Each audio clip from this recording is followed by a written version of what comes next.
মমতা বন্দ্যোপাধ্যায়কে চেনেন? নিশ্চয়ই চেনেন। বিজেপি কতটুকু চেনে আমি জানি না, কিন্তু সিপিএম হাড়ে হাড়ে চেনে।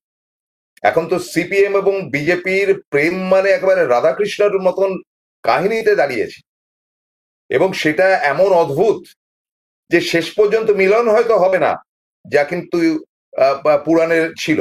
সেরকম ধরনের মিলেমিশে এক হয়ে গেছে কিন্তু আজ সিপিএম এবং বিজেপি। এবং মমতা বন্দ্যোপাধ্যায় ক্ষিপ্ত। ক্ষিপ্ত শুধু নয়, তিনি গত আজ শনিবার সকাল, গত বৃহস্পতিবার দিন তিনি প্রেস মিট করে বলেছেন যে বাঘ, মানে জীবন্ত সুস্থ বাঘের থেকে আহত বাঘ অনেক বেশি, কোট আনকোট, তিনি বলেছেন যে অনেক বেশি ভয়ঙ্কর। এবং কে না জানে যে ভারতবর্ষ স্বাধীন হওয়ার পর মমতা বন্দ্যোপাধ্যায়ের মতন এত ক্ষিপ্ত, সাংঘাতিক, একেবারে বাঘিনী, রাজনৈতিক বাঘিনী এর আগে ভারতবর্ষে আসেনি। আপনারা চিন্তা করুন না, স্বাধীনতার টাইম থেকে কত মানুষ এসছেন গেছেন ইত্যাদি ইত্যাদি। তাহলে ক্ষিপ্ত হলেন কেন মমতা? মমতা ক্ষিপ্ত হওয়ার অনেকগুলো কারণ রয়েছে, এবং ক্ষিপ্ত হওয়ার অনেকগুলো কারণের মধ্যে পার্ট টু পার্ট আমি তো বলবোই। এক নম্বর কথা হচ্ছে, যখন অনুষ্ঠান করছি আগের দিন প্রবীরদা সুজিত বোসের বাড়িতে ইডি হামলার উপর অনুষ্ঠান করলেন, আননেসেসারি। মানে তার বাড়িতে হুজ্জুতি টুজ্জুতি করে তার মোবাইলটা নিয়ে চলে গেল। এখন এগুলো চলবে। ক্ষিপ্ত হওয়ার একটা কারণ, কারণ সুজিত তারই মানে কি বলা যায়, তারই সহযোগী, তার মন্ত্রিসভার একজন লড়াকু মন্ত্রী। দ্বিতীয় ব্যাপারটি হচ্ছে এসআইআর নিয়ে যেরকম হুমকি নির্বাচন কমিশন দিচ্ছেন, তাতে তিনি ক্ষিপ্ত, এবং প্রায় থ্রেটের সুরে নির্বাচন কমিশন বলেছে বলে সতর্ক হন। তিন নম্বর ব্যাপার হচ্ছে, জঘন্যতম অশিক্ষিত অযোগ্য শান্তির ছেলের ক্যারেক্টার নিয়ে বিজেপি যে নোংরামি করছে, তাতে করে তার পেছনে সায়টা যে অমিত শাহ সেটা বুঝতে পারছেন মমতা। তিনি সরাসরি মোদীকে বলেছেন যে আপনার মির্জাফর কিন্তু অমিত যে অনেক কিছুই করতে পারে, এটা মমতা বন্দ্যোপাধ্যায়ের বক্তব্য। এবং তার সঙ্গে এই অমিত শাহ কোথায় জানি হাত দিয়ে রেখেছে শুভেন্দু, দেখতে পাচ্ছি না, পাই হবে আর কি, আজে বাজে জায়গায় তো আর হাত দেবে না। যাই হোক, তো সেই শুভেন্দু এবং ব্যাটালিয়ান, আমি এর আগে সজল ঘোষকে নিয়ে অনুষ্ঠান করেছিলাম, কুৎসিত কদর্য ভাষায় আক্রমণ করছেন মমতাকে। এটা একটা পার্ট। পার্ট নাম্বার টু, আদিবাসী, এবং বলাই বাহুল্য যে আদিবাসীদের যে একটা দিক রয়েছে, এবং পিছড়ে বর্গ তাদেরকে বলা হয়, এবং এসটি, মানে সেই ইয়েতে আন্দাজে দাঁড়ানো ক্যান্ডিডেট বিভিন্ন জায়গায়, এবং এই আদিবাসীদের অন্যতম মুখ বীরবা হাজদা বা হাজদা বলা যেতে পারে, অত্যন্ত শিক্ষিত মেয়ে এবং চমৎকার তার বাচনভঙ্গি, উচ্চ শিক্ষিত, তাকে নিয়ে যে নোংরামি হয়েছে। দেখুন, একটা কথা তো বলছি যে এই হাসদা, মানে এই বীরবা হাসদা কিন্তু বাঘিনী আরেকজন।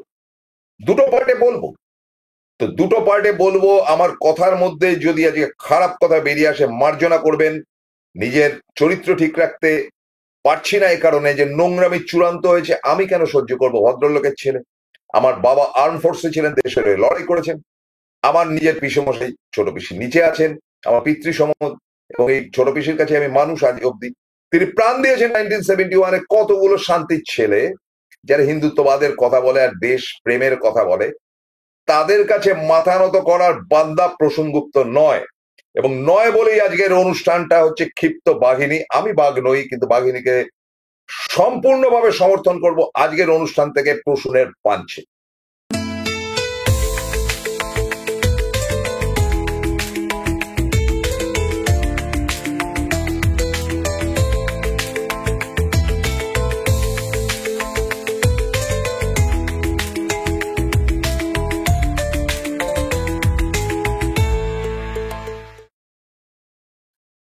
স্বাগতম, নমস্কার, আসসালামু আলাইকুম।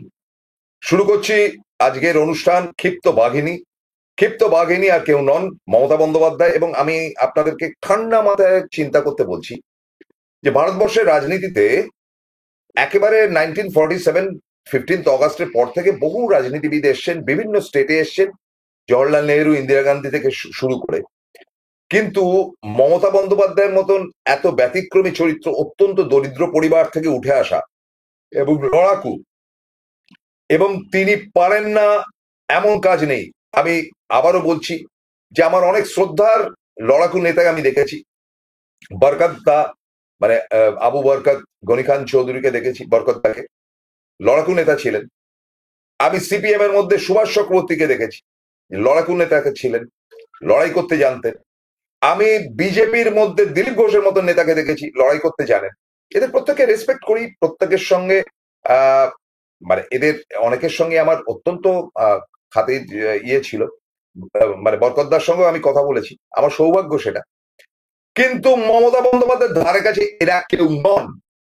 বাংলার রাজনীতি তো বটেই, ভারতবর্ষের রাজনীতিতেও মমতা বন্দ্যোপাধ্যায়ের মতন এরকম ডায়নামিক লড়াকু, মানে তিনি যদি আজকে বিরোধীর আসনে থাকতেন, তিনি কাঁপিয়ে কুপিয়ে দিতেন, এটুকু বলতে পারি, এত দূর। তো ঘটনা শুরু করি। যে আপনারা জানেন, আগের এপিসোডেও আমি বলেছিলাম যে আমাদের মানে হিন্দু মুসলমান বাদ দিয়েও একটা ব্যাপার হচ্ছে, দুর্গাপুজো হচ্ছে একটি সার্বজনীন উৎসব, নট পূজা এক্স্যাক্টলি। পূজার ব্যাপার কেউ বিশ্বাস করেন, কেউ করেন না। আমার পূজা টুজার ধর্ম টর্মর ব্যাপারে খুব একটা আগ্রহ নেই, প্রবীর বিশ্বাসের নেই। আমরা দুজনেই একজনকে মানি, একটা প্রবীর বিশ্বাসের বাড়ির সামনেই রয়েছে, যেটা সেটা হচ্ছে কি বিবেকানন্দের সেই রামকৃষ্ণ মিশন, যাকে আমি প্রণাম করি দুবেলা, সেই বিবেকানন্দ এবং ঠাকুর রামকৃষ্ণকে। এবং অনেকেই বলে বিবেকানন্দ নাস্তিক ছিলেন। আমারও ধারণা যে বিবেকানন্দ অন্তত এই হিন্দু ধর্ম নিয়ে ভণ্ডামি এবং বজ্জাতি বদমাইশি, আরএসএস থেকে বিজেপির, এগুলো তিনি যদি থাকতেন লাথ মেরে বের করে দিতেন, কারণ তিনি এই পথের পথিক ছিলেন না।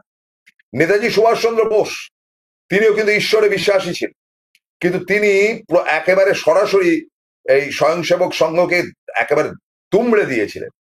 এবং তার থেকেও বড় কথা, আমি একজনও কংগ্রেসী নেতার কথা বলছি না, তার থেকেও বড় কথা যে সর্দার বল্লভভাই প্যাটেল, যাকে হিন্দুত্বের মুখ বলা হতো, তিনিও ঘৃণা করতেন পরম ভাবে এই হিন্দুত্বের এই পার্টিকে, সংঘ পরিবারকে। কারণ এরা ভণ্ড, এরা ভারতবর্ষকে ভেঙে টুকরো টুকরো করতে চায়, মুসলিমদেরকে এই দেশ থেকে তাড়াতে চায়। কিন্তু এটাও সত্যি যে এই সংঘ থেকে বেরিয়ে আসা বিজেপি দলে অনেক ভালো নেতা এসেছিলেন, যেমন অটল বিহারী বাজপেয়ী এসেছিলেন, লালকৃষ্ণ আদবানি এসেছিলেন, এবং তাদের সঙ্গে ওই সময়টা যারা মন্ত্রিসভায় ছিলেন অনেকেই কিন্তু ধর্ম নিরপেক্ষ ছিলেন। কিন্তু বর্তমানে নরেন্দ্র মোদী পড়েছেন প্যাচে, 240 আসন নিয়ে গাড্ডায় ঢুকেছেন। আমি বলবো না যে নরেন্দ্র মোদী অসৎ, কিন্তু নরেন্দ্র মোদী বিলাসী। তিনি ফ্যাসিজমের একটা চরম রূপ ধারণ করেছেন ভারতবর্ষের রাজনীতিতে, তার আদানিকে নিয়ে। তো কাজেই প্রত্যেকটা রাজ্যে তিনি যে দাপট দেখাতেন, সেই দাপটটা যখন ক্ষীণ হয়ে এলো 240-এ, তখন তিনি সারেন্ডার মোদী হলেন, নরেন্দ্র মোদী থেকে সারেন্ডার মোদী হলেন, এবং আরএসএস কন্ট্রোলটা নিল। এবং আরএসএস কন্ট্রোলটা নেওয়ার পর হিন্দুত্ববাদ আরো বেড়ে গেল। I very sorry to say, এটা এক্সপেক্টেড নয়। আরএসএস এর মধ্যে যে পজিটিভিটি গুলো ছিল সেগুলো পাচ্ছি কোথায়? কারা এর প্রমুখ, কারা দেখাচ্ছে? আমি একবার তীব্র নিন্দা করছি এবং জঘন্য তাদের ভাষা ইত্যাদি, মানে বিজেপির বর্তমানে, এটা নিন্দা করছি। তো মমতা বন্দ্যোপাধ্যায়ের জায়গাটাতে আসি। তিনি দুর্গাপূজা করেন, যে দুর্গাপূজার ব্যাপারে এই বিজেপি লিডাররা বলেছে দুর্গাপূজা হতা হ্যায় কাহা কি কে, মানে ওই সিরিয়াল বা সিনেমার যে ওই নৌটঙ্গী যিনি ছিলেন আর কি, পরে রাজনীতিতে এসেছিলেন, তা তিনি বলেছিলেন, স্মৃতি ইরানি, যে দুর্গাপূজা কাহা হতা হ্যায়, সরস্বতী পূজা কাহা হতা হ্যায়, তেরা ক্যা হ্যায় রে, তু ক্যা সমঝতা হ্যায় দুর্গাপূজা ইয়ে।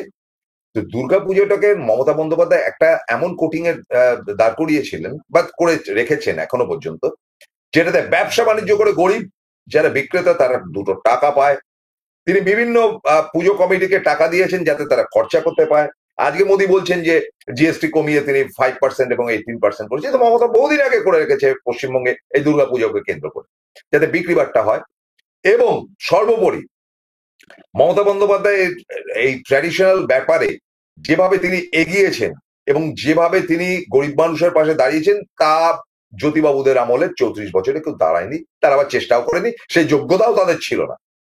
কিন্তু বন্ধু, আমি একটা কথা আপনাদের বলি, আমি আমার চ্যানেলে বসেও বা আজকের এই ইউটিউবে বসেও কোনো সময় নোংরা কথা বলিনি প্রয়াত মুখ্যমন্ত্রী জ্যোতি বসুকে, প্রয়াত মুখ্যমন্ত্রী বুদ্ধদেব ভট্টাচার্যকে, বলেছি তাদের পলিসি ম্যাটারের বিরুদ্ধে আমি, কিন্তু তাদেরকে সরাসরি আক্রমণ করিনি।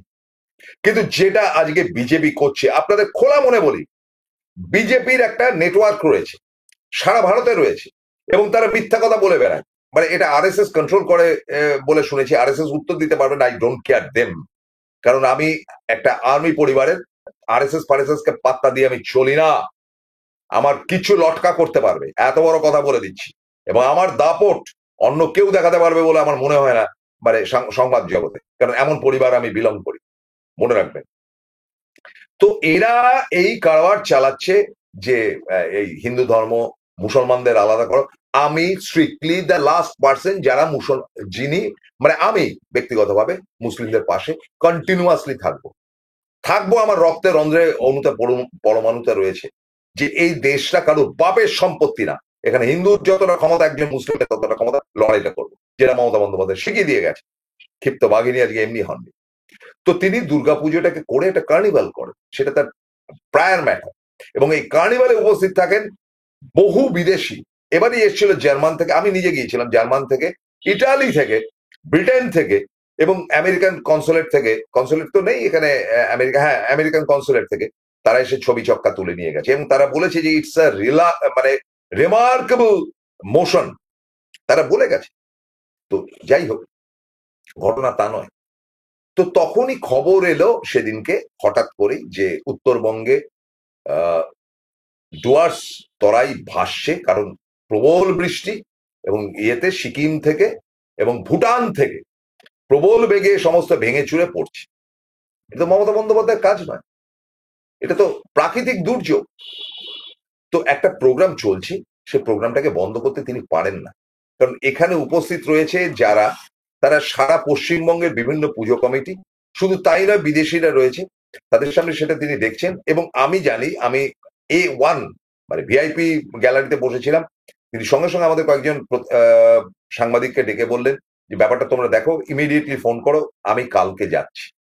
খেয়াল করুন, কালকে যাচ্ছি, অর্থাৎ লক্ষ্মী পুজোর দিন তিনি কিন্তু কলকাতায় ছিলেন না, তিনি চলে গিয়েছিলেন কিন্তু উত্তরবঙ্গে, এবং এই ডিজাস্টারের জন্য তিনি দৌড়ে বেরিয়েছেন এক প্রান্ত থেকে এক প্রান্ত।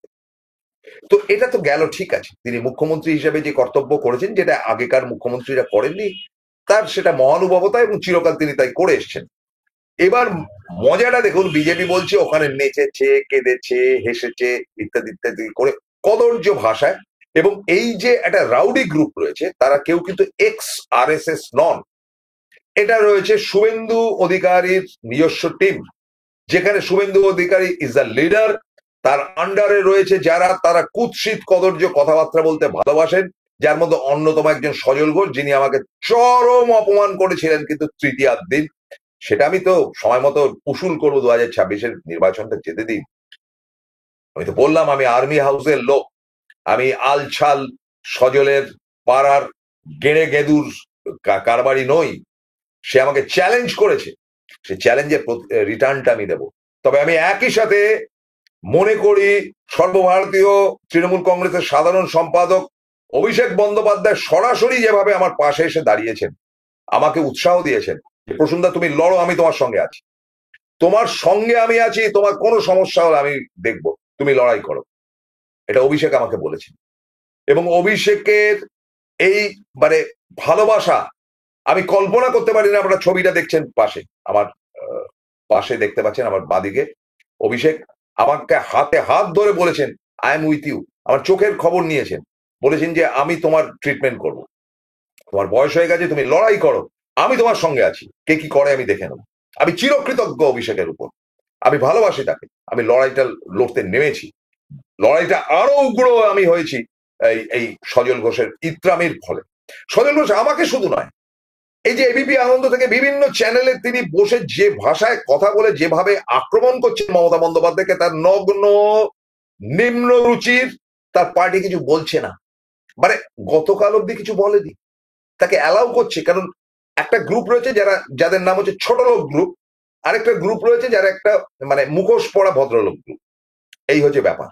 আর বীরবাহা হাসদা কি হয়েছে ঘটনাটা আপনাদের বলবো একটা ছোট বিরতির পর, সঙ্গে থাকুন, যাবেন না প্লিজ, প্রত্যেকে শেয়ার করেন, প্রত্যেকে কমেন্ট করবেন, আমি অনুরোধ করি, আমি আবারও বলছি যে আমি এমন একটা পরিবার বিলং করি, আমার বলবার 100% অধিকার রয়েছে। আই হ্যাভ লস্ট মাই পিসমশাই, আমার বাবা আজকে নেই, আমি লড়বো, আমি কাউকে পরোয়া করি না, দেখি না আমার বাল বাঁকা করতে পারে কেউ, মানে মানে হিন্দিতে বলতে পারে। হাউ এভার, চলুন একটা বিরতি নিচ্ছি, ফিরছি খুব দ্রুত, সঙ্গে থাকুন। Found Kolkata's first ever sweet shop serving so unique items like Dab Malai Curry, Motichur Truffle, Gajor Borfi, Dab Kalakand, and I had to try them. শুধু তাই নয়, শক্তিগড়ের ল্যাংচা, বর্ধমানের সীতাভোগ, মালদার পোস্তকদম, বহরমপুরের ছানা বড়া, এগুলো সবকিছু খেতে হলে আর এত দূরে যেতে হবে না। সুন্দরিনী ন্যাচারালসে পেয়ে যাবে পশ্চিমবঙ্গের বিখ্যাত 10টা জেলার মিষ্টি all under the same roof. এদের বেস্ট সেলার্স কচি ডাবের শাঁস দিয়ে বানানো ডাব মালাইকারি আর কলা পাতায় মোড়া গুড়ের সন্দেশ পাতুরি আর a must try. Welcome to the world of civil business. A Bengali business personality and the most successful business group, Roy Construction Group of companies now coming Sarib, West Bengal. Mr. Anup Roy, the managing director of the Roy Construction Group company, ready to serve his native land, the mother Bengal.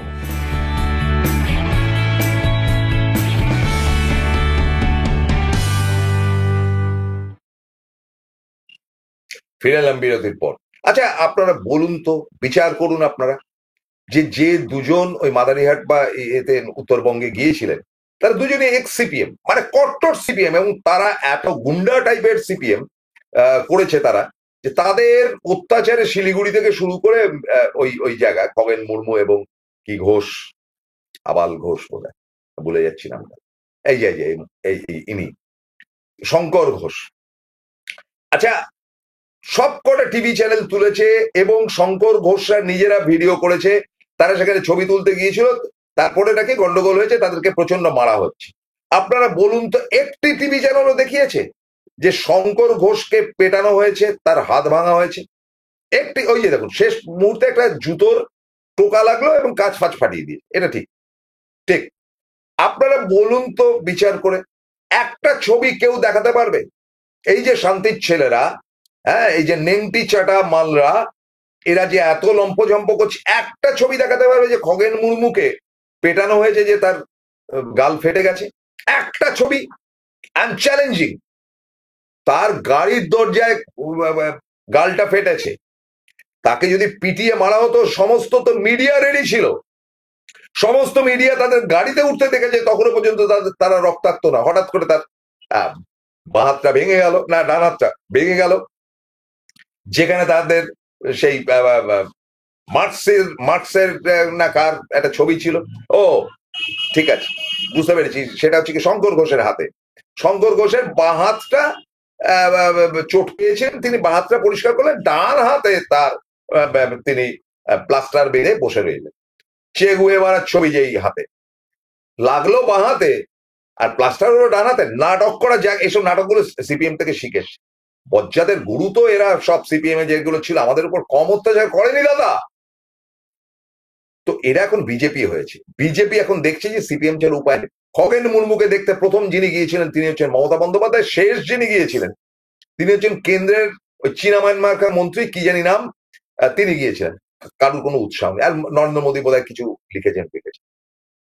তাছাড়া কি হয়েছে, কি কাজ করা হয়েছে? আর পশ্চিমবঙ্গে শুভেন্দুর আমচা চামচারা কদর্য ভাষায়, আমার পোস্ট গুলো দেখবেন, প্রসূন গুপ্ত বা প্রবীর বিশ্বাস বা কুণাল ঘোষের পোস্ট দেখবেন, কদর্য ভাষায়, নোংরা নোংরা ভাষায় আক্রমণ করছে। এই শয়ের বাচ্চাদের ক্ষমতা আছে দেশের জন্য কিছু করা? কাকে বলছে? আমার একটা ইঞ্জিনিয়ারিং পাস করা ছেলে, আমার সম্বন্ধে 10টা, আমার বয়স হয়েছে, গোয়িং টু বি 68, তো আমাকে কদর্য বলার, আমার পায়ের নখ ধরার ক্ষমতা আছে এই স্কুল ফাইনাল ফেল করা মালগুলো? তারা কুৎসিত কদর্য কথা বলছেন, মমতা থেকে শুরু করে সাংবাদিকদের। কে পরোয়া করে মশাই? এরা বেসিক্যালি ছোট লোক। এই বিজেপির মধ্যে সিপিএম ঢুকে আরো ছোট লোক হয়েছে, এবং আমাকে হুমকি দিচ্ছে যে সিপিএম এর এখন 6% ভোট রয়েছে, সেটা যদি 4% চলে যায় বিজেপিতে, তাহলে সামলাতে পারবেন? আমি বলে, মেরে তোদের গয়াকার মেরে ছেড়ে দেবে। তোরা কমিউনিস্টদের একেবারে আরএসএস এর মধ্যে পরিষ্কার বার্তা রয়েছে, মুসলমান তারা, কমিউনিস্ট তারা, যেটা ইয়েরও ছিল, হিটলারেরও ছিল। তো ফাইন মোড। সুতরাং তারা জঘন্য ভাষায় মমতা বন্দ্যোপাধ্যায়কে আক্রমণ করেছে। মমতা বলেছে যে আমি একটা কথা বলে দিচ্ছি, যে ভুলে যাবেন না যে আহত বাঘ সুস্থ বাঘের থেকে অনেক বেশি খতরনাক। কাকে মিন করেছেন আপনারা বুঝতে পারছেন?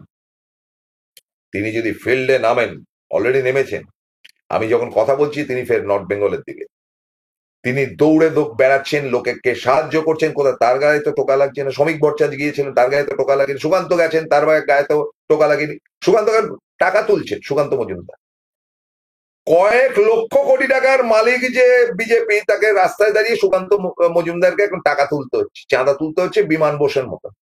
নাটকবাজির তো একটা লিমিট থাকা উচিত। এদের ক্যারেক্টার বলে কিচ্ছু আছে? কিচ্ছু নেই, বেকার। এরা আসবে, মারোয়ারিদের হাতে পুরো পশ্চিমবঙ্গ তুলে দেবে, আপনার আমার মাছ খাওয়া ভোগের খাতায় যাবে, এই দেখুন টাকা তুলছে। কোনো মানে হয়? এদের টাকা নেই। তাহলে আদানিকে বলুক যে আদানি যদি সারা ভারতবর্ষের ব্যবসা নিয়ে থাকে তো পশ্চিমবঙ্গে মানে অন্তত 100 কোটি টাকা দান করুক, সব ঠিকঠাক করে দিক। এই দেখুন চাঁদা তুলছে সব। কি বলবেন এদের? এগুলো কার শ্রাদ্ধে যাবে? এদের পকেটেই যাবে। তোলাবাজ তো এরা হচ্ছে, ভারত তোলাবাজ এরা। একে বলে যে চটি চাটা তোলাবাজ বলে ইয়েকে, তৃণমূলকে। এরা হচ্ছে কি বিশ্ব তোলাবাজ। তোলাবাজি তো শুরু হয়েছে। টাকা তুলবেন কেন? তার হিসাব থাকে কিছু? কৌটোর মধ্যে টাকা তুললে কোনো হিসাব থাকে না। মমতা বন্দ্যোপাধ্যায় স্ট্রিক্ট অর্ডার, 10টা টাকা তুললো তাকে বিল দিতে হবে। বিল দিতে হবে, তা না তো টাকা তোলা চলবে না। তারপরে কি হয় না হয় তো পরের কথা। টাকা কি আর এদিক ওদিক হয় না? হয়। তৃণমূলের মধ্যে তো বদমাইশের ধারী প্রচুর আছে, কিন্তু আইন বলছে, নিয়ম করে দিয়েছে মমতা বন্দ্যোপাধ্যায়, অভিষেক, যে কোনো জায়গা থেকে টাকা তুলবে তার বিলটা দিয়ে আসবে, রিসিপ্ট দিয়ে আসবে। আর এরা কৌটোতে টাকা তুলছে। ধরুন কৌটোতে তারা 10,000 টাকা তুলে 8,000 টাকা দিল, তো 2,000 টাকা পকেটে। তারা ফালতু খাটবে নাকি? বিজেপি কি সেই ক্যারেক্টারে ভারতবর্ষের জন্য কিছু করেছে? স্বাধীনতা সংগ্রামী নেই কেউ।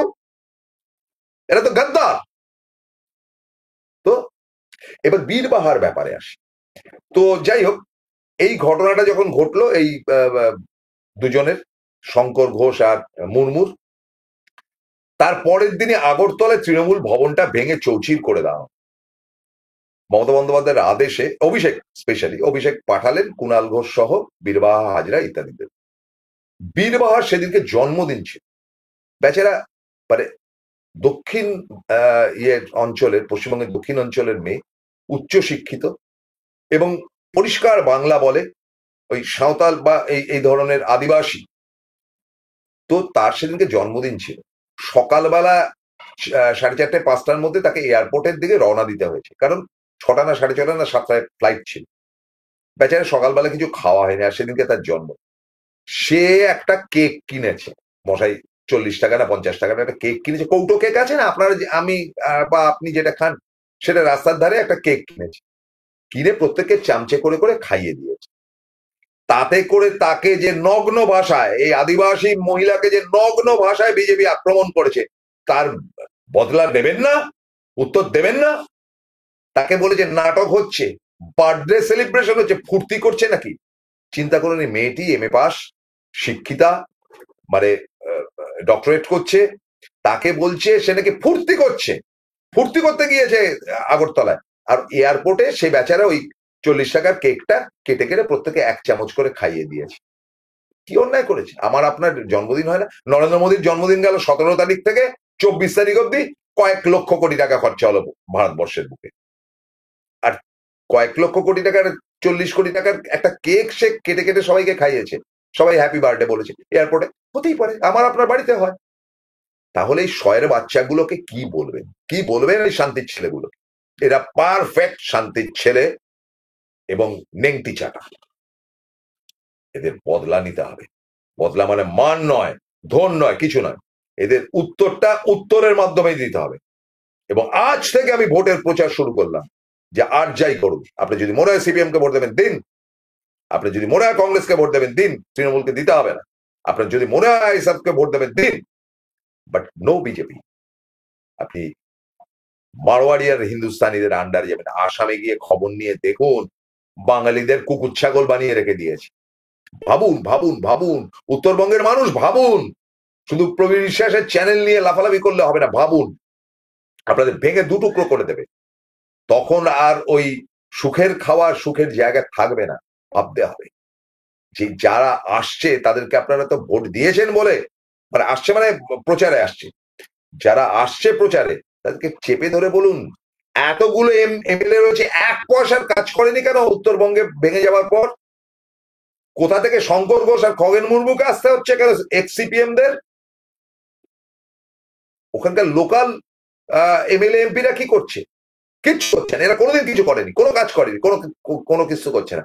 সব শেষে বলি, গতকাল বিজেপির মিটিং ছিল, সেখানে ওই দেব টেব এরা সব ছিল, মানে দেব আই মিন কি দেব জানি, যাই হোক ওই ত্রিপুরার আগের যে মুখ্যমন্ত্রী ছিল, তারা দেখেছে যে এত কদর্য ভাষা বিজেপির নেতা থেকে এই সোশ্যাল নেটওয়ার্কের এই বিজেপির আইটি সেলের লোকেরা করছে, এত কদর্য ভাষা। তারা বলেছেন যে লড়াই করার হলে করো, বাক সংযম করতে হবে, চুপ করে বাজে কথা নোংরা কথা বলতে পারবে না।